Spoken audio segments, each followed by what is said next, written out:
हम भारत के लोगों द्वारा अंगीकृत, अधिनियमित और आत्मार्पित किया गया है।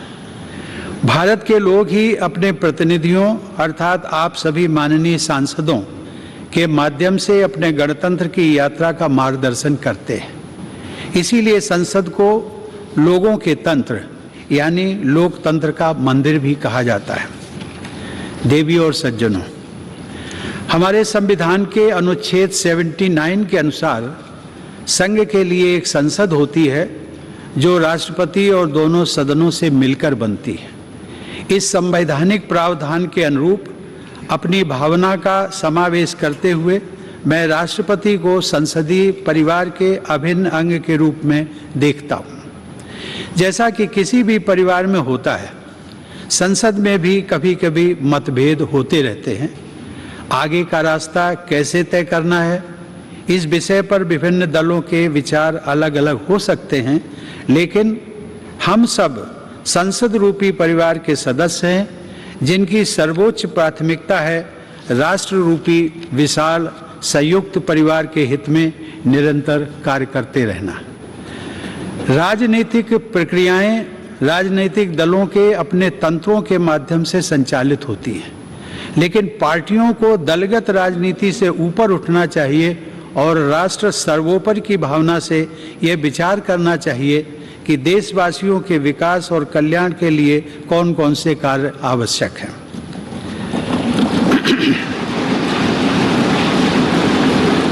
जब हम पूरे राष्ट्र को एक विशाल संयुक्त परिवार के रूप में देखते हैं तो ये समझ में आता है कि पारिवारिक मतभेदों को सुलझाने के अनेक रास्ते हो सकते हैं जो शांति, सद्भाव और संवाद पर आधारित होते हैं। विरोध प्रकट करने के अनेक संवैधानिक रास्ते राजनीतिक दलों और नागरिकों को उपलब्ध हैं। राष्ट्रपिता महात्मा गांधी ने अपने उद्देश्यों को प्राप्त करने के लिए शांति और अहिंसा पर आधारित सत्याग्रह के अस्त्र का इस्तेमाल किया था, लेकिन वे दूसरे पक्ष का सम्मान भी करते थे।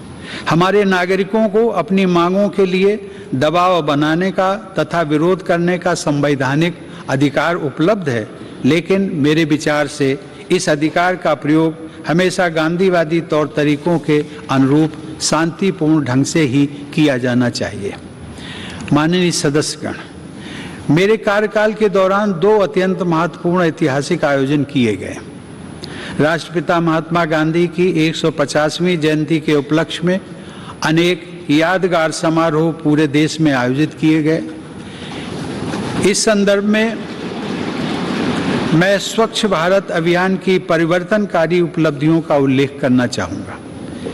यह कहा जा सकता है कि स्वच्छता का यह राष्ट्रीय अभियान सरकार और देशवासियों की ओर से महात्मा गांधी के प्रति सच्ची श्रद्धांजलि रहा है।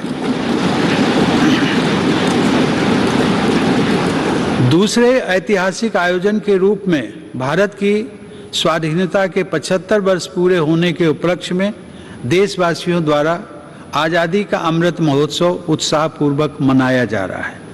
मैं इन दोनों ऐतिहासिक अवसरों से जुड़े अत्यंत प्रभावशाली आयोजनों के लिए देश की जनता व सरकार को बधाई देता हूँ।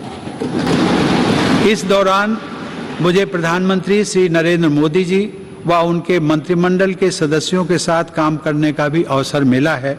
उन सब ने मुझे जो विशेष सम्मान दिया है उसके लिए मैं उन सभी को धन्यवाद देता हूँ। मैं उपराष्ट्रपति जी श्री एम वेंकैया नायडू को उनके सतत सहयोग के लिए धन्यवाद देता हूँ। वेंकैया जी ने राज्यसभा के सभापति के रूप में और ओम बिरला जी ने लोकसभा के अध्यक्ष के रूप में जिस तरह संसद के कार्यकलापों को संचालित किया है तथा देश की महान संसदीय परंपराओं को आगे बढ़ाया है, उसके लिए आप दोनों बधाई और सराहना के पात्र हैं। मुझे राज्यों के राज्यपालों व मुख्यमंत्रियों तथा केंद्र शासित प्रदेशों के उपराज्यपालों व प्रशासकों से भी पूरा सहयोग मिलता रहा है। उन सबके प्रति भी मैं आभार व्यक्त करता हूँ। मुझे विश्वास है कि आप सभी सांसदगण हमारे सभी देशवासियों विशेष रूप से जो विकास यात्रा में पीछे रह गए हैं, उनकी सेवा करने के लिए हर संभव प्रयास करते रहेंगे। साथ ही आप सब हमारे महान संविधान के अनुरूप सर्वोच्च लोकतांत्रिक परंपराओं को और भी मजबूत बनाएंगे। मेरी शुभकामना है कि आप सब समाज व राष्ट्र को और अधिक मजबूत बनाने के अपने प्रयासों में सफलता प्राप्त करें। धन्यवाद। जय हिंद।